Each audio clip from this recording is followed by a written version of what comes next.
Did you ever cheat? I don't mean in a relationship. I mean more like at poker. If you did cheat, did you tell someone or did you keep it a secret? I think we could agree that the reason you would cheat would be to give yourself an unfair advantage over someone else. But what constitutes cheating? Did you know that at one time it was considered cheating to dye your hair? Isn't that crazy? I would have been in so much trouble. So where do we draw the cheating line? Is Botox cheating? What about laser hair removal? How about teeth whitening? Is that cheating? According to the American Association of Plastic Surgeons, last year, Americans spent more money than ever before, over $16 billion on cosmetic treatments. Yet surveys reveal that 70% of the people who get the treatments keep it a secret. So why is that? Why do you think that 70% of the people who spent $16 billion with a B dollars on something that wasn't illegal hide in the shadows? As a cosmetic doctor, I watch this play out every day. Women in my practice will go to extremes to hide their treatments. I have heard it all. Oh, please be careful, don't bruise me, no one knows I'm here. Ooh, do you know how long this will take? Because I'd really like to be out of here before your next appointment arrives. If you don't mind, I'm going to pay you in cash so this doesn't appear on my credit card statement. I've heard more stories than the CIA. A situation has been created now where women are pressured to look youthful into their 50s, 60s, and even 70s. Yet no one is supposed to know what went into helping them stay youthful. Over the years, as cosmetic treatments have become more mainstream, I've watched the lies and the judgment escalate. We encourage women to be their authentic selves, and then we judge them when we find out what went into it. And so I ask, is judgment holding you back from aging authentically? Whatever that means to you, because it has a different meaning for all of us. When we think of judgment, we think of what other people will think about us or say about us, and that's true. But judgment goes way deeper than that. There are 3 different types of judgment. There's societal, there's interpersonal, and the most toxic of all, self-judgment.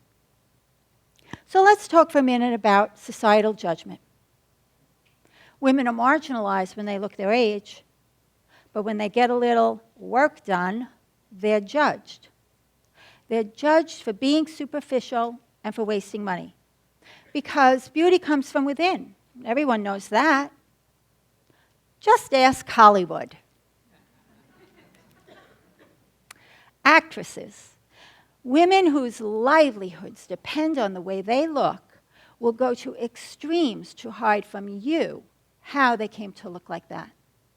And is it any wonder? I mean, really. When there are websites dedicated to trying to figure out if a celebrity got plastic surgery or got a cosmetic treatment, and if she did, what she got, and when she got it, come on. When the trickle-down message from Hollywood is deny, deny, deny, is it any wonder that the everyday woman feels the need to hide her treatments also? Interpersonal judgment. Now this is interesting because not only do others do it to us, but we do it to others.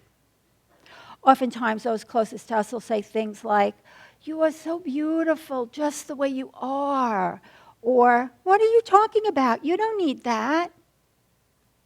Maybe what they're really saying is, if your face changes, will you change? And hey, wait a minute. If you change, will the way you feel about me change? But it's not only others that do it to us. We do it to others. It's so easy to say, "I would never do that," when you don't need it. If you won the genetic lottery and you don't need cosmetic treatments until later in life, or if you have decided that, you know what, cosmetic treatments are just not for me, does that make you better than someone else?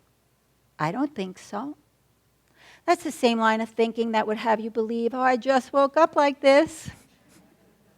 Or, "I am so blessed to have good genes." I'm better than you because I don't need that. I once overheard one woman say to another, well, of course she looks good. She gets Botox. Like she's cheating. In this air of moral superiority, is it any wonder that women hide their treatments? But self-judgment, oh my goodness, what we do to ourselves. Self-judgment causes us to feel inferior, causes us to focus on things that no one else sees, causes us to make decisions for the wrong reasons. We all compare. It's natural. We compare ourselves to our younger selves. We compare ourselves to each other.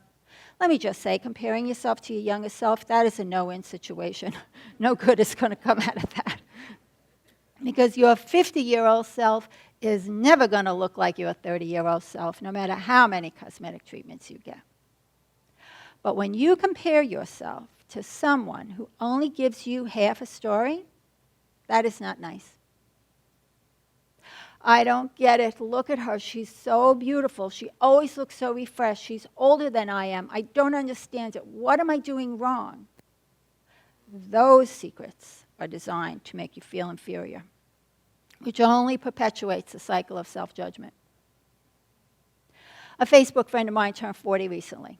Put a request out on her page for someone to help her find a provider to help her relax the crease that had formed in between her eyebrows. Within an hour, she had 15 recommendations in her feed, and her response said it all. Wow! I thought everyone had great skin. It turns out everyone's getting Botox.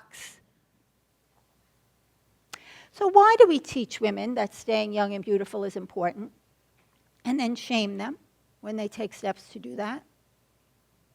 Why do we invent cosmetic procedures and advertise breakthroughs in technology if no one is supposed to use it?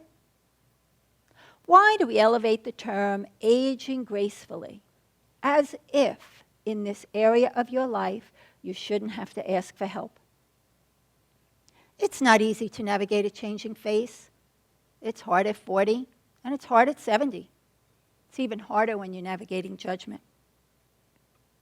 And so the question becomes, is it possible to have a positive conversation about the changes of an aging face?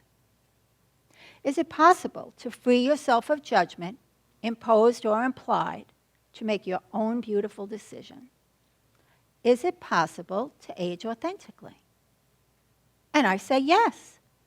Not only is it possible, but it's easier than you think. I've developed a 3-step framework.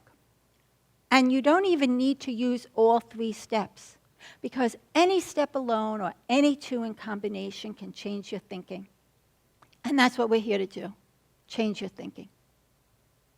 Step number 1, believe with confidence that it's okay to get a cosmetic procedure just to look good, not to fix a problem. And you don't need to justify it to anyone. If you had a chair in your living room that you didn't like and you got rid of it, you wouldn't feel a need to justify that.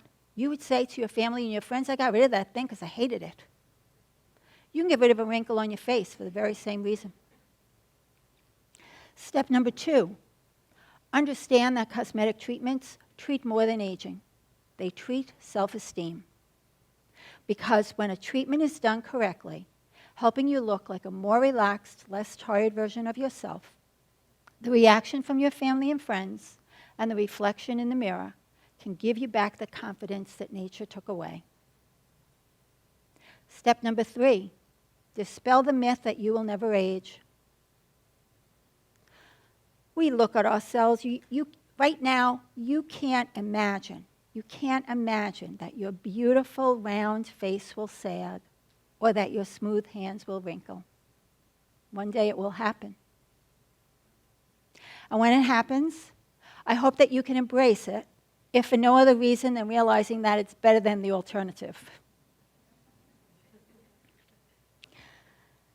Authentic beauty and authentic aging have a different meaning for all of us. For some, authentic beauty is the round, fresh face of youth. And for others, it's the wrinkled, weathered face of age and wisdom. For some, authentic aging is letting nature take its course. And for others, it's getting cosmetic treatments to look as young as possible. So you might be wondering, what is my definition of authentic aging? I'd like to share that with you. I'm a 66-year-old woman standing here before you under the lights. There is dye in my hair, Botox in my forehead, filler in my cheeks. I've had multiple radiofrequency treatments to tighten my skin. And there is so much cream on my face at night I could slide right off the pillow.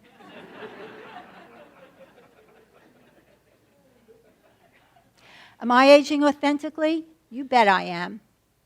Because I have decided to go kicking and screaming. And my wish for you